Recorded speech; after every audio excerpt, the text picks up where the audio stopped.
PM Awas Yojana में भारत सरकार ने 7 बड़े बदलाव किए हैं। अगर आपको अभी तक पीएम आवास योजना का लाभ नहीं मिला है या फिर आपकी अगली किस्त रुकी हुई है तो ये 7 बदलाव जानना आपको बहुत जरूरी है, नहीं तो आपकी किस्त फंसी रह जाएगी। तो चलिए एक एक करके 7 बड़े बदलाव को जानते हैं।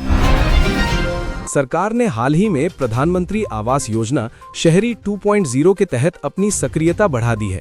अब तक इस नए फेज में कुल 13.61 लाख घरों को मंजूरी दी जा चुकी है, जिसमें से अकेले 2.88 लाख घर हालिया बैठकों में पास किए गए हैं। दोस्तों, जो पहली बैठक हुआ था जिसमें 13.61 लाख घरों को मंजूरी दी जा चुकी थी, लेकिन अब की बैठक में जो हाल ही में हुआ है उसमें 2.88 लाख घर को मंजूरी मिल चुकी है।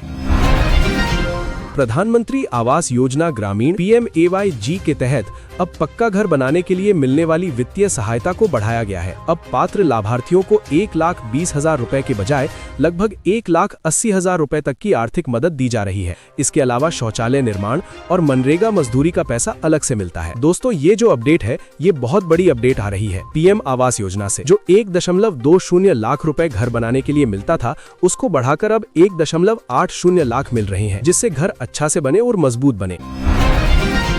PMAY शहरी 2.0 की इंटरेस्ट सब्सिडी स्कीम के तहत मध्यम वर्गीय परिवारों को राहत दी गई है। अब 35 लाख रुपए तक की कीमत वाले घर के लिए 25 लाख रुपए तक के लोन पर 4% ब्याज सब्सिडी का लाभ मिल रहा है। ये सब्सिडी अधिकतम 1,80,000 रुपए तक हो सकती है, जो 5 सालों की किश्तों में दी जाएगी। दोस्तों, जो आपको 1.80 लाख की किश्त मिलने वाली है वो आपको 5 सालों में मिलने वाली है और इसमें आप सभी को 4% ब्याज सब्सिडी का लाभ भी मिलेगा।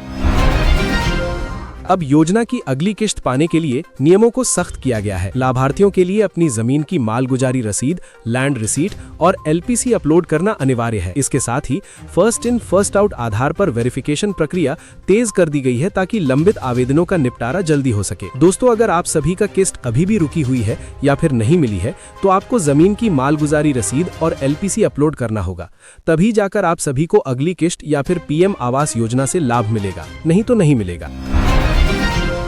योजना के तहत घर के मालिकाना हक में महिलाओं को सशक्त बनाया जा रहा है। अब PMAY के घरों का पंजीकरण या तो केवल महिला के नाम पर होना चाहिए या फिर पति और पत्नी के संयुक्त नाम पर होना चाहिए, ताकि परिवार की महिलाओं को कानूनी सुरक्षा मिल सके। दोस्तों, अब जो मकान बनेगी वो महिला के नाम पर पंजीकरण होगी या फिर पति और पत्नी के दोनों का नाम पर जो है पंजीकरण होगी, जिससे महिलाओं को कानूनी सुरक्षा मिल सके। भ्रष्टाचार रोकने और काम की गति देखने के लिए अब जियो टैगिंग का उपयोग सख्ती से किया जा रहा है। जब तक घर के निर्माण के प्रत्येक चरण, नींव, दीवार, छत की फोटो मोबाइल ऐप के माध्यम से GPS लोकेशन के साथ अपलोड नहीं होगी, तब तक अगली किस्त जारी नहीं की जाएगी। दोस्तों, जो आपको पैसा मिलता था उसमें बहुत ज्यादा भ्रष्टाचारी हो रहा था, तो उसी को रोकने के लिए भारत सरकार ने यहाँ पर जियो ट्रैकिंग का उपयोग करना चालू कर दिया है। अब जिसको पहले किश्त मिलेगी उसको दीवार की फोटो और लोकेशन को अपलोड करना पड़ेगा, नहीं तो अगली किश्त नहीं मिलेगी। योजना का पैसा अब सीधे लाभार्थियों के बैंक खाते में आधार लिंक्ड पेमेंट सिस्टम के जरिए भेजा जा रहा है।